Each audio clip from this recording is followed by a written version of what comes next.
আউযু বিল্লাহি মিনাশ শাইতানির রাজীম। বিসমিল্লাহির রহমানির রহিম। আসসালামু আলাইকুম ওয়া রাহমাতুল্লাহি ওয়া বারাকাতুহু। আমরা যারা বর্তমান চলিতকালে এই পৃথিবীতে রয়েছি, আমাদের সামনে বর্তমান চলিতকাল রয়েছে, আর একটি কাল আমাদের অতীত হয়ে গেছে। অতীতকালে যে সমস্ত লোকেরা এই পৃথিবীতে ছিল এবং তারা এই পৃথিবী থেকে চিরবিদায় নিয়েছে, তাদের কেউ কবরে পড়ে রয়েছে, তাদের অনেকের নাম নিশানা নেই, কেউ গণকবরে পড়ে আছে, কেউ মাজারের ভিতরে রয়েছে। যারা কবরবাসী হয়ে গেছে তাদের কি আমরা কি কোনো কিছু শোনাতে পারবো? এবং আমরা বর্তমান চলিতকালের যারা এই পৃথিবীতে রয়েছি, আমরা যখন এই পৃথিবী ছেড়ে চলে যাব, ভবিষ্যৎ প্রজন্ম তারা কি আমাদের কবরে এসে, আমাদের কবরের কাছে এসে আমাদেরকে কিছু শোনাতে পারবে? ধর্মজগতে বিভিন্ন ধরনের মতবাদ এই ব্যাপারটি নিয়ে পেশ করা হয়। অনেকে বলেন কবরের কাছে যেয়ে যদি তাদেরকে সালাম করা হয় তাহলে তারা শোনে এবং তারা উত্তর দেয়।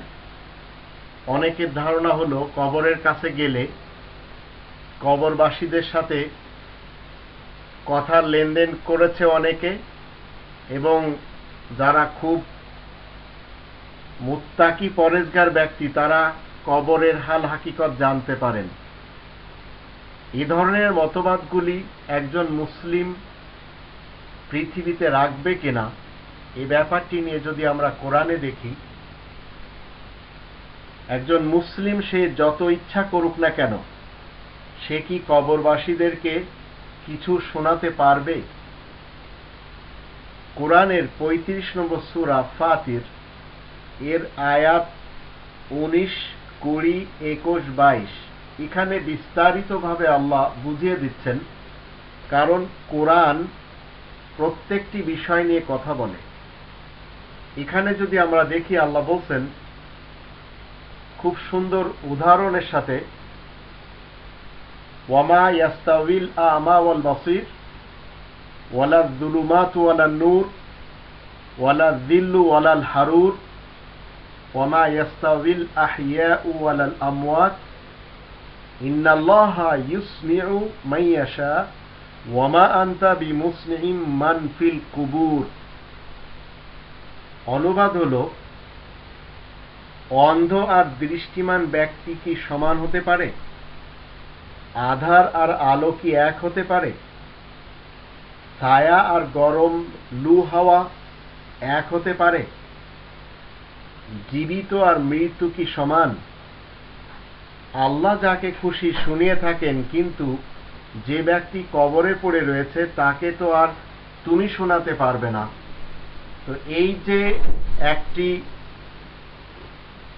আল্লাহ তাআলার পক্ষ থেকে বিধান, যা মুসলিমদের জন্য আল্লাহ কোরআনের দৃষ্টিতে উল্লেখ করেছেন, সেটা হলো যে একজন ব্যক্তি যে মারা গেছে, যে কবরবাসী হয়েছে, আল্লাহ বলছেন যে ওয়ামা আনতা বিমুসমিইম মান ফিল কুবুর, যে ব্যক্তি মারা গেছে তাকে তুমি কিছু শোনাতে পারবে না। তো যত ধরনের মতবাদ এই পৃথিবীতে কবরবাসীদের জন্য বানানো হয়েছে, এগুলি সব এই আয়াতগুলির বিপরীত। রাসূলে কারীম সাহাবাদেরকে এই আয়াতগুলির মাধ্যম দিয়ে এভাবে তিনি কোরআনের এই আয়াতগুলির প্রচার প্রসার করে গেছেন, এবং তিনি বলে গেছেন যে যারা কবরে রয়েছে তাদেরকে কিছু তোমরা শোনাতে পারবে না। শোনানোর না শোনানোর কাজ এটা আল্লাহ তাআলার। কোনো মানুষ কোনো মৃত ব্যক্তিকে কোনো কিছু শোনাতে পারে না, এটাই ফয়সালা কোরআনের।